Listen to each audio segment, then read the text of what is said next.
meditation, we normally consider that meditation is some kind of an activity of the mind. It's a focusing of the mind, usually on a mantra or a flame, or on the breath, or just on the current situation. It's in other words, meditation is normally conceived as an activity. You said it's pure objectless. Objectless, did I say? Okay. So, what we understand here by meditation is something very different from that. Meditation is not an activity that is undertaken by the mind. Meditation here we understand as simply being the presence of awareness. Do you understand what I mean by awareness? Yes. Yes. So, to be awareness is not something that needs to be done by the mind. To know ourselves as awareness, it doesn't depend on what the mind is doing or what it's not doing.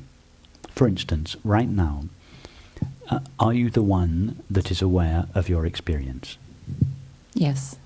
It's obvious. You're aware of these words, you're aware of these sights, you're aware of your thoughts, you're aware of whatever bodily sensations are present.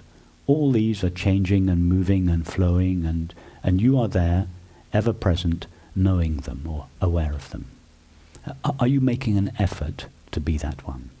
No. Or are you just naturally that one? Yes.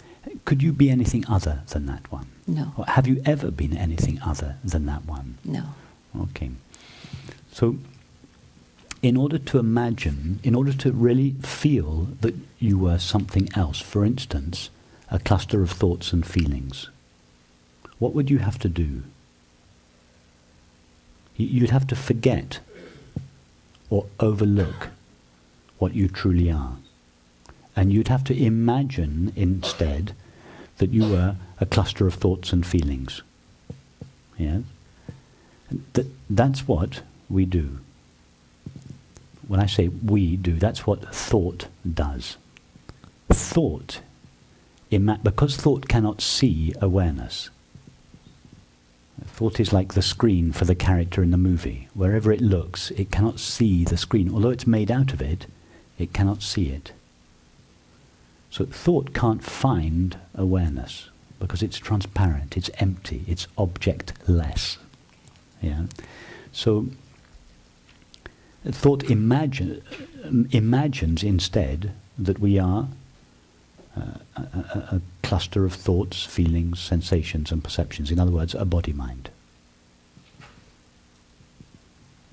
And that with that imagination, an illusory self, an imaginary self made out of thoughts and feelings comes into an apparent existence. Thought imagines the separate self. Now we then feel, I am this separate self.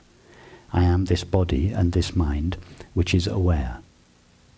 And then we notice that we are unhappy and we are seeking, and we seek happiness in all the conventional objects. And then when all the conventional objects have failed us sufficiently, we start looking in less conventional objects, and we hear about something called meditation. And we approach meditation in exactly the same way that we approached the objects that we used to go for, the substances, the activities, the relationships, whatever it was. And we think, okay, I'm going to do this new kind of seeking now, something called meditation, and achieve subtle states of mind which will finally give me the happiness that I was previously seeking in objects. So then I, the separate self, starts on this activity of the mind called meditation. And it starts basically manipulating the mind, usually quietening it or focusing it.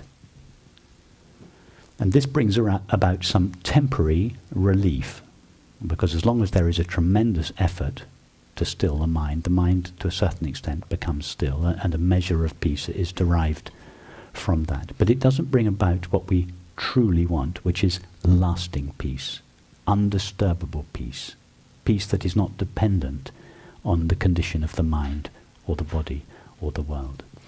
So what we consider meditation here is quite different from that focusing or disciplining of the mind. Meditation here is it's what we are. Meditation is just to be knowingly the presence of awareness. In other words, just to be. That is the highest meditation, just to be as you are. And it's, ironically, it is the easiest thing in the world. It's easier than breathing. It doesn't require the mind to be in a particular condition. You could be highly intelligent, very unintelligent. You could be agitated, you could be peaceful, you could be in difficult circumstances, you could be in easy circumstances. It wouldn't make a jot of difference. Because in all those situations, you, awareness, remain just as you always are. To meditate means just to be that knowingly. That sounds great. Now, if we've been used to meditate, to doing an activity of the mind called meditation, there may be a little rebellion in the mind when we sit here without giving it something to do. The mind may feel redundant, and with good reason. So there may be a little rebellion in the mind because it's used to being employed.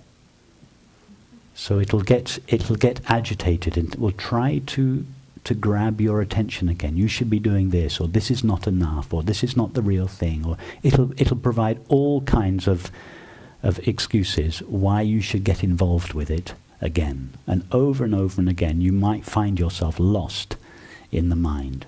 And whenever you find yourself lost in the mind, just notice, oh no, I just consider the mind like a train that enters the station. Just say, oh, I boarded that train. I didn't even mean to. I just boarded it mechanically. Just step off the train. Don't get involved with the train. Let the train go wherever it's going. In other words, let your thoughts do whatever they've been conditioned to do. They're going to do that anyway. Don't interfere with them. If you start interfering with your thoughts, if you take on your thoughts, you have to take on the whole universe, because the whole universe is involved in the production of any thought or action. Don't take on your thoughts. Let them do their thing. Just let them do whatever they've been conditioned to do. But don't board the train. Don't get on. Just step off. Or you don't. That's just a metaphor. You don't even have to step off. You're more like the platform than the passenger. You are that through which the train is flowing. It doesn't matter where it's going. It doesn't matter where your thoughts are going, what they're doing. They're always doing one thing, one of two things. They're either going into the past or the future. Just let them go. Let them make the journey, but you never take the journey with them. That is meditation, just to know yourself as this ever-present, imperturbable light of awareness. That's it. Just abide as that. Thank you.